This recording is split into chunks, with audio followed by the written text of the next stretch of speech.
That is one of the things that we've been seeing right across the industry, especially with Bitcoiners, is a massive move away from California.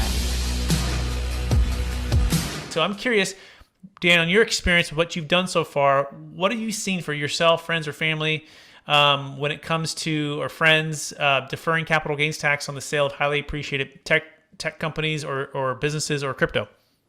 Yeah, it's really an interesting question. And I have not, exited in a big way a tech company or anything like that. But I was a relatively early crypto investor. I was, as I mentioned, I was an Ethereum developer. I've been a big Bitcoin advocate for many years. And so, there is some capital gains if I were to sell those things. Nothing that's worth moving to, say, Puerto Rico for. But that is one of the things that we've been seeing right across the industry, especially with Bitcoiners, is a massive move away from California. I had a lot of friends in California that were early Bitcoiners that are no longer here because it becomes increasingly expensive to actually live in a state like California or New York.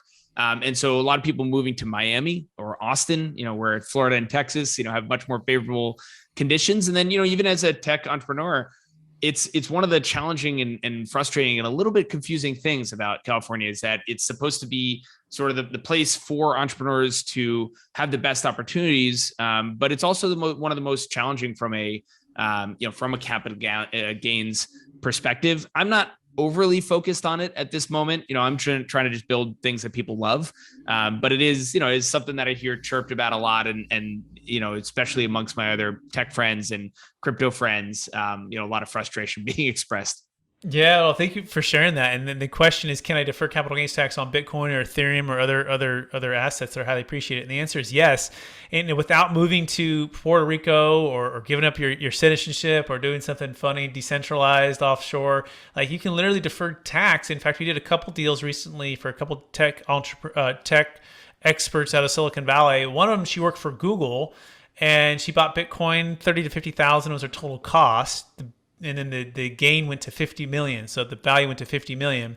And so she never sold. In fact, she was like, I'm never going to sell unless I A, can defer the tax or something there, and B, have like some kind of investment that I want to put into. So Bitcoin hit 54,000, it was worth 50 million. She exited 5 million. And that was big for her because not only she deferred about 1.85 million of tax, didn't have to move to Puerto Rico, but also was able to redeploy the capital into a tech startup. And part of her passion was with her college roommate, which was to build a kind of like a Khan Academy online, like another way to educate the world with online education. And so she has an extra 2 million to do it with, right? And she has that freedom to diversify her wealth. We did it with another client who had Ethereum, and he bought Ethereum for about 100,000, and the Ethereum went to 13.5 million. And likewise, he was working for a big tech company. For him, he kind of wanted to retire from that and start his own crypto company and diversify his wealth. And he traveled the wild swings, right? And his wife was like ready to get out sooner. He was like, no, the future's here. And it became like, a heated discussion. And the big thing that was the center of it was, well, the compromise, well, if we can defer this tax, we can change our outcomes for both of us here. And so they did that, and they're great. They actually ended up doing 7.5 million of their 13.5. And they did it when Ethereum was like at 3,000 and around 4,000 a coin. So they exited a good amount. Point of all this is there is a solution. You can go to capitalgainstaxsolutions.com if anyone wants to learn about this and how to get started. We have no cost consultations on all of this. And we have our mastermind every Friday at 10 a.m. Pacific Standard Time. That being said, Daniel, any thoughts on any of that? Like when you hear that ability to have that flexibility, what do you think that would mean for the crypto world?